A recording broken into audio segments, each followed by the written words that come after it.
In those days, also in where the School of Management is, in Washington Street, there was a 2 or 3 floor house where the Puerto Rican organization and the black organization were housed.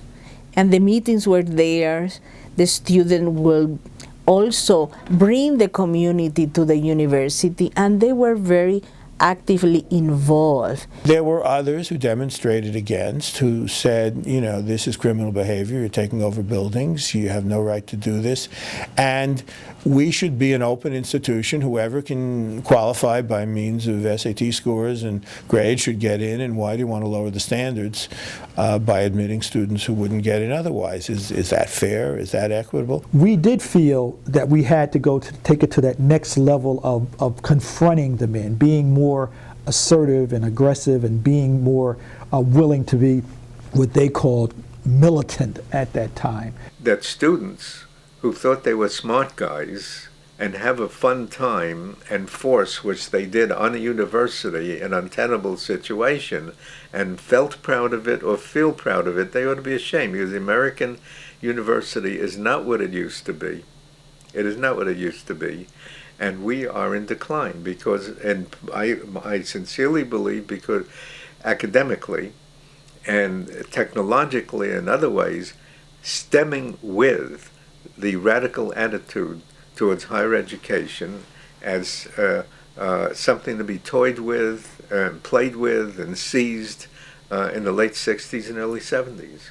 For some, it was an era of unbelievable idealism, and for others, it was an era of inspired aimlessness. For some, it was an era of youthful excess.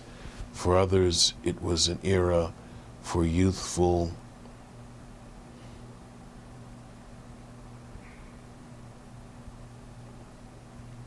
misappropriation of time and energy. Black students had made certain demands. They wanted changes in admission. They wanted changes in the academic programs. They wanted changes in the grading system. They wanted amnesty for all of the students who had been in the building, and so on and so on and so on.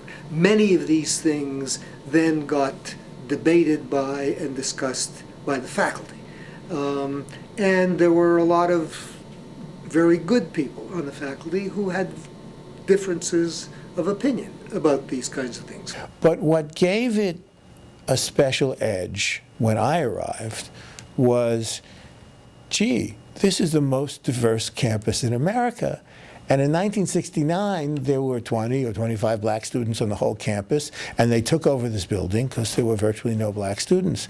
And look at where we are today. I guess we've really made progress. I mean, I think, you know, Boss was responsible for that diversity of change, for the change that happened at Rutgers Newark, but the people that Boss wanted, you know, to be here, they still aren't here. So it's like, yeah, you know, we might be, you know, the most diverse campus in the United States, but it's not doing nothing for me.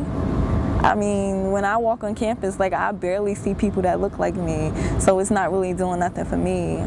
You know, from a tagline, brand, PR perspective, it's great. You know, 13 years we've been the most diverse campus in the nation, and that means that there are more diverse students on the campus of Rutgers Newark than in any other campus in the nation. That's out of more than 3,000 colleges and universities. So that's a wonderful thing. The question is why? I think the idea of researching the participation of Latinos in the takeover Conklin Hall is a very important task. Latinos have often been neglected from most of the local histories, except to note criminality, welfare issues, poverty, drugs, and so on. And they have been a vibrant community. They have contributed enormously to the city.